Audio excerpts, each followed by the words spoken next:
The most severe law in this world is called UCC, Uniform Commercial Code. It's the Bible of business on the earth.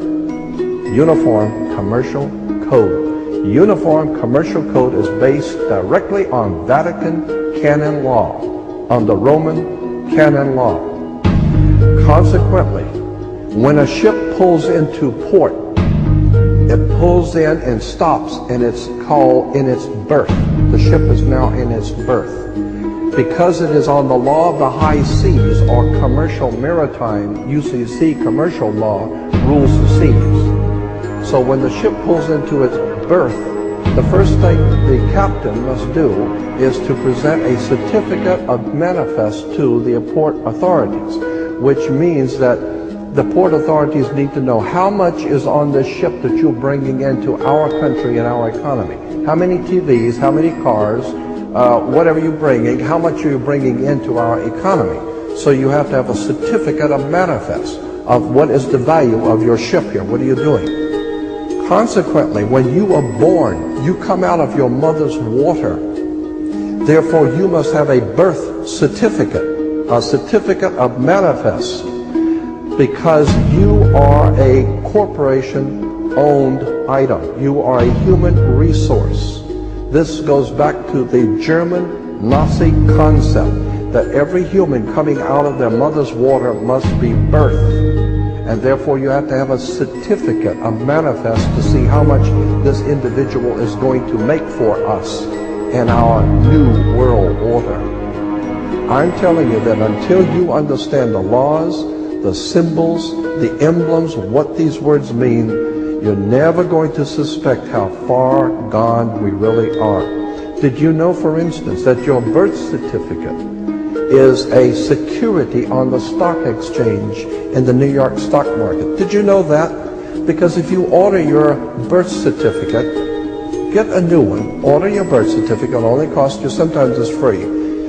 It'll only cost you a few dollars. Order your birth certificate. On your birth certificate, all birth certificates in this country, on the bottom, it will tell you this is printed on security papers. Do not accept it not on full color security paper. Then on the right-hand corner, you will always have a series of numbers, red numbers, printed on the birth certificate. Those numbers are a security stock exchange number on the World Stock Exchange. You go to any good stock office and ask them, check these numbers in your computer and see how much your stock is worth, the certificate. And they will check it on the New York Stock Exchange and find your birth certificate is a stock on the stock exchange in America. Why? Because you are worth money to the international bank that bought you in 1930. We need to wake up. This is serious stuff.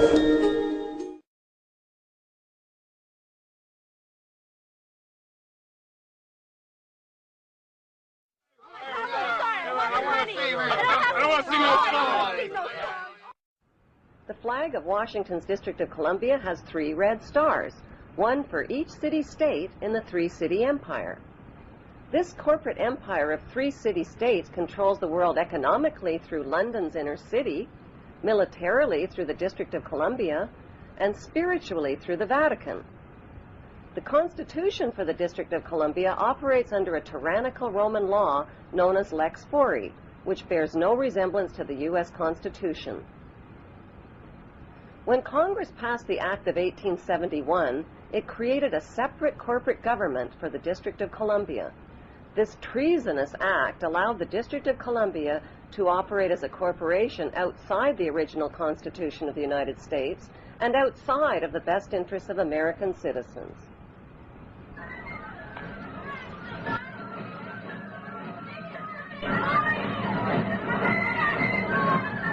A sobering study of the signed treaties and charters between Britain and the United States exposes a shocking truth. The United States has always been, and still is, a British Crown colony. King James I was famous not for just changing the Bible into the King James Version, but for signing the First Charter of Virginia in 1606. That charter granted America's British forefathers a license to settle and colonize America. The charter also guaranteed that future kings and queens of England would have sovereign authority over all the citizens and colonized land in America stolen from the Indians. After America declared its independence from Great Britain, the Treaty of 1783 was signed. That treaty specifically identifies the King of England as the Prince of the United States and contradicts the belief that America won the War of Independence. Although King George III of England gave up most of his claims over his American colonies, he kept his right to continue receiving payment for his business venture of colonizing America. If America had really won the War of Independence, they would never have agreed to pay debts and reparations to the King of England. When Congress passed the 13th Amendment to the Constitution, the U.S. President was made subservient to the King of England. The 13th Amendment is called the Title of Nobility Amendment and forbids U.S. presidents and their officials from using royal titles like King or Prince or Baron. For some mysterious reason, the 13th Amendment, which was ratified in 1810, no longer appears on current copies of the Constitution. America's blood-soaked War of Independence against the British bankrupted America and turned its citizens into permanent debt slaves of the King. In the War of 1812, the British torched and burned to the ground the White House and all U.S. government buildings and destroyed ratification records of the U.S. Constitution. 1 century later, a corrupt U.S. Congress committed the biggest theft in world history. They passed Paul Warburg's Federal Reserve Act in 1913, handing over America's gold and silver reserves and total control of America's economy to the Rothschild banksters. Most Americans still believe that the Fed, or Federal Reserve, is the government. It is not. The Fed is a privately owned banking system whose majority Class A shareholders are the Rothschilds, Warburgs, Kuhn and Loeb, J.P. Morgan, Rockefeller, Israel Seif, and the Lehman Brothers. This private banking cartel is the Fed and is never audited and never pays taxes. They print and design America's money, which displays their symbols of an Egyptian pyramid, a Masonic all-seeing eye, and the words "In God We Trust." Who exactly is the God they trust? They also collect American taxpayers' money through the IRS. Then they loan it back again with interest to pay for roads, bridges, and other public works. Most U.S. citizens believe that the United States is a country and that the President is the most powerful man on earth. The United States is not a country. It is a corporation, and the President is President of the Corporation of the United States.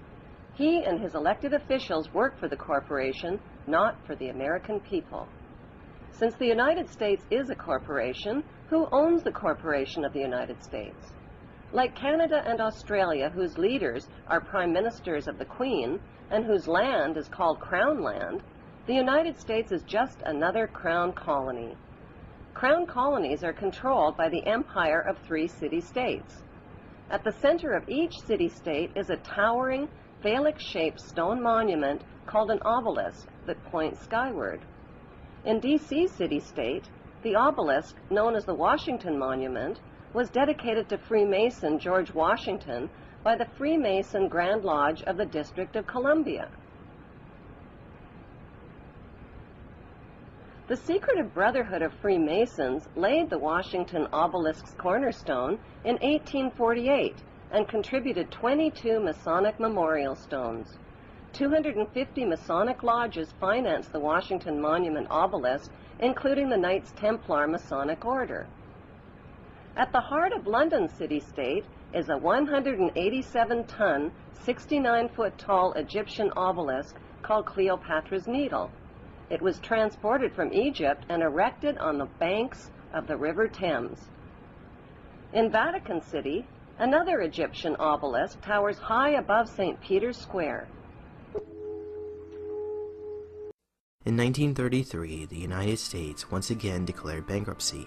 To make all citizens subject to the repayment of the national debt, the bankers chartered a Delaware corporation known as the Bureau of Internal Revenue.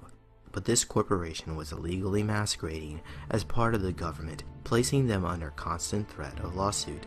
To escape this litigation, they moved their jurisdiction outside of the United States to Puerto Rico. This occurred in 1953 when they changed their name to the Internal Revenue Service, or IRS. incorporated as a Puerto Rican trust within the division of the Department of the Treasury of the Commonwealth of Puerto Rico. Further proof can be found within the United States Code, which lists the IRS as Trust Fund Number 62, the Puerto Rico Special Fund Internal Revenue. This was done to divert all income tax payments to the International Monetary Fund, owned by the various central banks of Europe and North America, which in turn are owned by the Crown of England. There is a substantial, conclusive body of evidence that proves that our income tax system represents the most pernicious form of tyranny. It is the greatest hoax ever perpetrated by government against the working men and women of America. I can eliminate all income taxes tomorrow and have more than enough money to fund the government by using some other guy's bright idea. We tax the Federal Reserve at 0.0006, doubles our money until we decide to put them out of business permanently, because we certainly should not have central banks.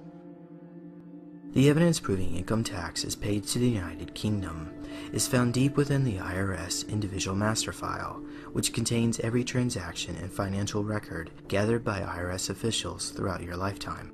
One of these codes determines what kind of tax you are paying. After looking this code up within the IRS 6209 manual, you find that they have incorrectly classified all Americans as domiciled corporations in either Guam, the Virgin Islands, or Puerto Rico.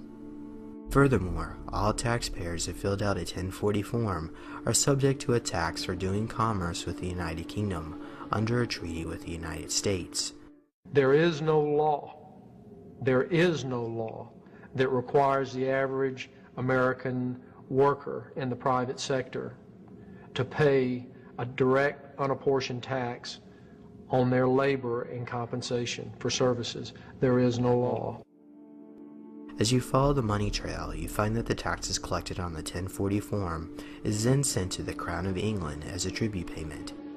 The Crown of England is a sovereign corporation located within the 677 acres of the city, found within the heart of Greater London. This tiny strip of land contains the world's most powerful banking houses, such as the Bank of England and Lloyd's of London, owned by the House of Rothschild. It is these bankers and their counterpart, the Temple Bar attorneys, that constitute the power base known simply as the Crown. Even though the Queen of England is a member of this club, she is not its corporate head. That job was given to the Pontiff of Rome. The Pope was given control over the monarchy with the signing of the Treaty of 1213 between King John and Pope Innocent III, which forever pledged England as a vassal state of the Holy Roman Empire.